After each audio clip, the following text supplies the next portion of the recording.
Hello दोस्तों, king of biology में आपका स्वागत है। आज हम क्लास 12 का फोर्थ लेक्चर देखेंगे। मुकुलन। देखिए, मुकुलन में आपको ये 3 उदाहरण याद रखने होंगे। 3 उदाहरण याद रखने होंगे। देखिए, ये क्या है? ये है ईस्ट। क्या है? ईस्ट। ठीक। ये है हाइड्रा। क्या है? हाइड्रा। और देखिए, ये क्या है? स्पोंजिला। स्पोंजिला क्या है? स्पोंजिला क्या है? स्पोंजिला। ठीक। ये आपको 3 उदाहरण याद रखने होंगे। कितने उदाहरण? 3 उदाहरण याद रखने होंगे। पहला ईस्ट, दूसरा हाइड्रा, तीसरा स्पोंजिला। आपको ये 3 उदाहरण याद रखने होंगे। ठीक। देखिए, जो ईस्ट है, वो कवक में आता है। किस में आता है? कवक में आता है। कवक में आता है। अब कवक होते हैं बहुकोषी। कवक होते हैं बहुकोषी, परंतु ईस्ट जो होता है एक कोश की होता है। ईस्ट जो होता है एक कोश की होता है।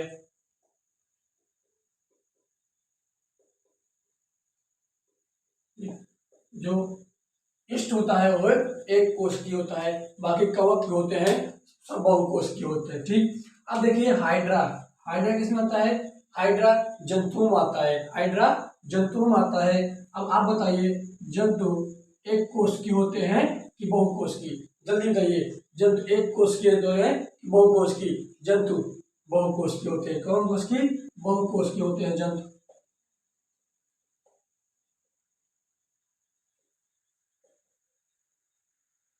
ठीक। जंतु क्या होते हैं? बहुकोषीय होते हैं। ठीक। अब देखिए स्पोंजिला। स्पोंजिला किसमें आता है? स्पोंजिला स्पंज पोरीफेरा संघ में आता है। किसमें? स्पंज में आता है, जो पोरीफेरा संघ में आता है। स्पंज में आता है। ठीक। किसमें आता है? स्पंज में आता है, जो पोरीफेरा संघ का है।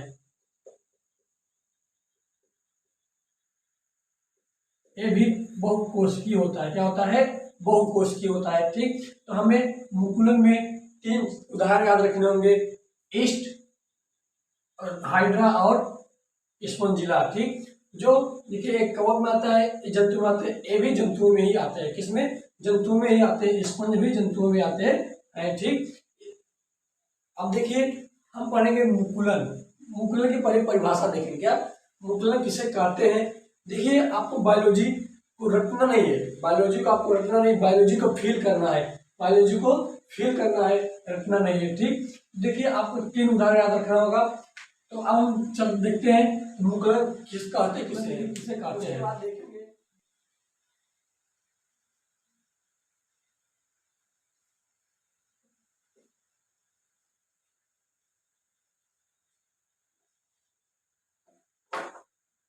ठीक। अब देखिए मुकुलन क्या होता है। मुकुलन क्या होता है?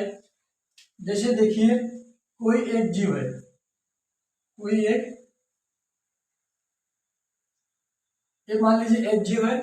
एक जीव अपने शरीर में वायु वृद्धि गुण किया और वायु वृद्धि कर दिया। क्या किया? वायु वृद्धि किया। वायु वृद्धि किया, एक कलिका के रूप में वायु वृद्धि हुई और कुछ समय बाद ये अलग हो गए। कुछ समय बाद ये क्या हो गई? अलग हो गई। यह प्रक्रिया क्या कहलाती थी? मुकुलन। क्या कहलाती है? मुकुलन। ठीक। तो देखिए, मुकुलन परिभाषा देख के उसको समझाते हैं मुकुलन क्या होता है। देखिए, जनन की वह प्रक्रिया, जनन की वह प्रक्रिया, जिसमें जिसमें जीव अपने शरीर के बाहर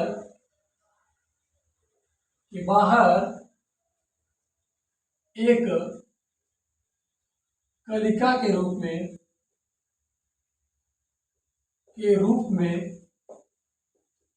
बाह्य वृद्धि करती है। बाह्य वृद्धि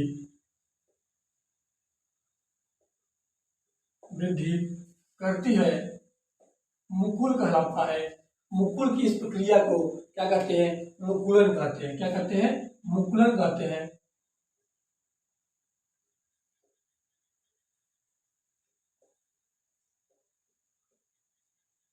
कहलाती है। और मुकुल की इस प्रक्रिया को क्या कहते हैं, मुकुलन। देखिए जो कलिका निकलेगी, जो कलिका निकलेगी ये बाद में अपने जनक से परिपक्व होने के बाद अपनी जनक से अलग हो जाएगी और प्रक्रिया क्या कहलाएगी, मुकुलन कहलाती है। ठीक, बडिंग कहलाती है, आउट ग्रोथ कहलाती है। क्या कहते हैं, आउट ग्रोथ कहते हैं उसे। मुकुलन भी करते हैं, आउट ग्रोथ भी करते हैं, बडिंग भी करते हैं। ठीक, तीन चीज करते हैं। अब देखिए अभी हमने देखा था किसका, हाइड्रा का चित्र देखा था। किसका देखा था, हाइड्रा का चित्र देखा था और ईस्ट का भी चित्र देखा था। देखिए ईस्ट के चित्र में क्या होता था, ईस्ट के चित्र में कुछ इस प्रकार होता था। यहाँ बड निकले थे, मुकुल निकले थे,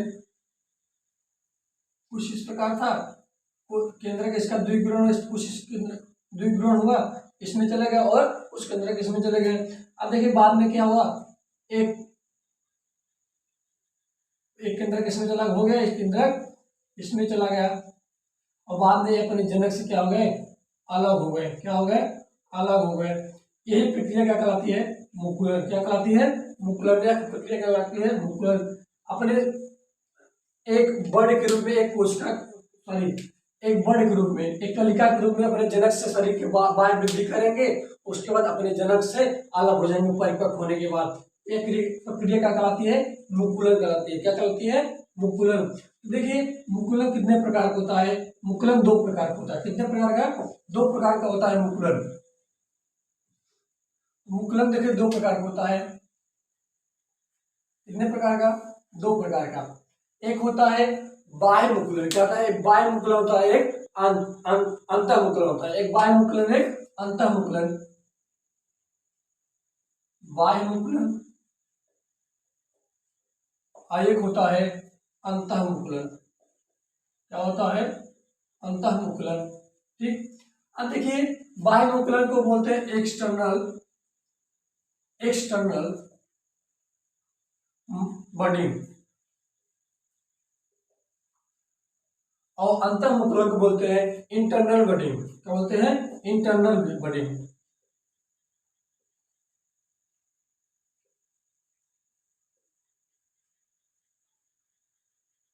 ठीक, बाह्य मुकुलन को बोलते हैं एक्सटर्नल बडिंग और अंतः मुकुलन को बोलते हैं इंटरनल बडिंग। ठीक, अब देखिए बाह्य मुकुलन क्या होता है और अंतः मुकुलन क्या होता है। इनके शब्दों से ही आपको पता चल जाता है बाह्य मुकुलन क्या होता है और अंतः मुकुलन। देखिए बाह्य मतलब बाहर जो होगा मुकुलन, जो बाहर कलिका निकलेंगी वो बाह्य मुकुलन होंगी और जो कलिका अंदर निकलेंगी वो क्या कहलाएगी, अंतः मुकुलन। क्या कहलाएगी, अंतः मुकुलन। देखिए बाह्य मुकुलन में आपको क्या याद रखना पड़ेगा, ईस्ट और अभी देखे हमने हाइड्रा। ठीक, ये आपको दो उदाहरण याद रखने पड़ेंगे। किसको, इसमें बाह्य मुकुलन में। इसमें बाह्य मुकुलन अभी आपको चित्र छाप कर दिखाया था, इसमें कैसे बाह्य मुकुलन होता था। अभी हाइड्रा का भी दिखाया और ईस्ट का भी दिखाया कैसे बाह्य। देखिए हाइड्रा क्या करेगा, हाइड्रा एक नीचे कलिका निकली थी जो फिर परिपक्व होने के बाद अपने जनक से अलग हो जाएगी। ठीक, एक नया हाइड्रा बन जाएगा। अब देखिए ईस्ट में भी दिखाए थे, अभी चित्र बनाया था, ऊपर से कुछ कलिका निकल रही थी, केंद्र का द्विगुणन हो रहा था, उसके बाद अपने जनक से अलग हो गई।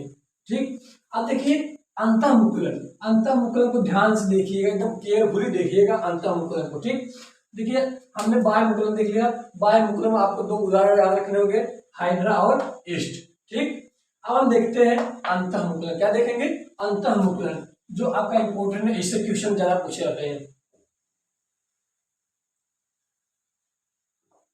देखिए अंतः मुकुलन, देखिए अंतः मुकुलन अभी हम बताए थे। अंतः मुकुलन किसमें होता है, स्पंज में होता है। किसमें होता है, स्पंज में होता है। अंतः मुकुलन किसमें होता है, अंतः मुकुलन स्पंज में होता है। ये देखिए स्पंज का चित्र है, किसका, स्पंजिला का चित्र है। स्पंज के अंदर एक आता है स्पंजिला। ठीक, स्पंज क्या है, पोरीफेरा संघ का। किसका, पोरीफेरा संघ का है, पेरीफेरा संघ का, पोरीफेरा संघ का। ठीक, देखिए स्पंजिला में क्या होते हैं, अंतः मुकुलन होते हैं। क्या होते हैं, अंतः मुकुलन। कुछ इस प्रकार के कलिका निकलती है। कुछ इस प्रकार की कलिका निकलती है। कलिका निकली निकली निकली, कलिका निकलती।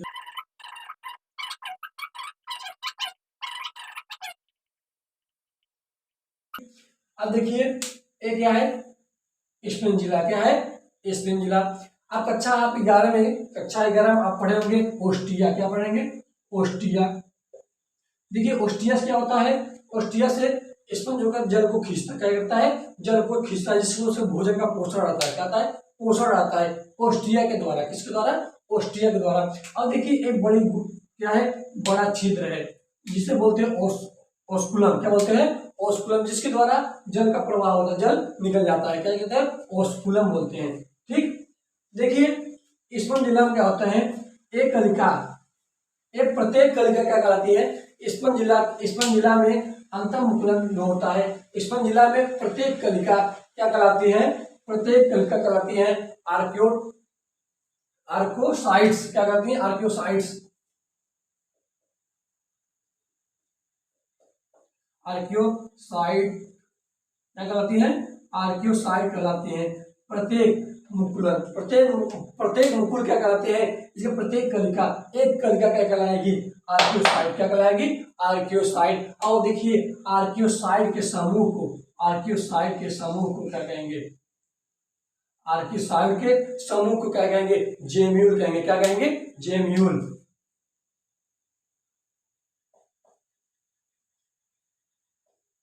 आर्कियोसाइट के प्रत्येक आर्कियोसाइट के समूह को क्या कहेंगे, जेम्यूल। ये देखिए एक आर्कियोसाइट की एक कलिका, क्या है, कलिका, स्पंजिला का एक कलिका क्या कहते हैं, आर्कियोसाइट। क्या कहते हैं, आर्कियोसाइट। क्या कहते हैं, क्या कहते हैं, आर्कियोसाइट्स कहते हैं। क्या कहते हैं, आर्कियोसाइट्स। और आर्कियोसाइट के प्रत्येक समूह, प्रत्येक कलिका बढ़ती गई करोड़ों की संख्या में हो गई क्या, कलिका। तो आर्कियोसाइट के समूह क्या कहते हैं, इस जेम्यूल। क्या कहते हैं, जेम्यूल। क्या कहते हैं, जेम्यूल। अब देखिए जेम्यूल को सॉरी अंतःमुकुलन को एक नाम और दिया जाता है। क्या, एक नाम और दिया जाता है, जिसे बोलते हैं जेम्यूल निर्माण। क्या बोलते हैं, जेम्यूल निर्माण।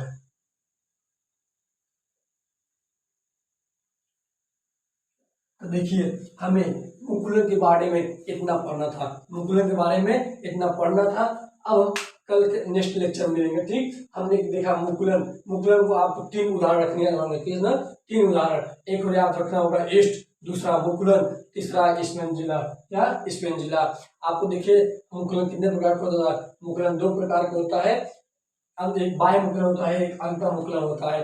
बाह्य मुकुलन में आपको दिखाया हाइड्रा और ईस्ट में बाह्य मुकुलन होता है, और स्पेंजिला में क्या होता है, स्पेंजिला में होता है अंतःमुकुलन। अंतःमुकुलन मतलब जो कलिका अंदर से निकलती है वो उसका कहलाती है अंतःमुकुलन। और बाह्य मुकुलन जो कलिका बाहर से निकलती है, जो कलिका बाहर से निकलती है उसे क्या कहते हैं, बाह्य मुकुलन। क्या कहते हैं, बाह्य मुकुलन। स्पेंजिला के प्रत्येक मुकुल मतलब प्रत्येक बर्ड को क्या कहते हैं, आर्कियोसाइट। क्या कहते हैं, आर्कियोसाइट। और आर्कियोसाइट के समूह क्या कहते हैं, जेम्यूल। क्या कहते हैं, जेम्यूल। और अंतःमुकुलन को एक और नाम देते हैं क्या, जेम्यूल निर्माण। एक क्वेश्चन आपके नीट में पूछा गया था, जेम्यूल जेम्यूल किसे कहते हैं, जेम्यूल किसे कहते हैं। ठीक, तो आज के लेक्चर यही समाप्त करते हैं। धन्यवाद, ऑल ऑफ यू। अगर आपको वीडियो अच्छी लगी हो तो लाइक, सब्सक्राइब और शेयर जरूर करिएगा।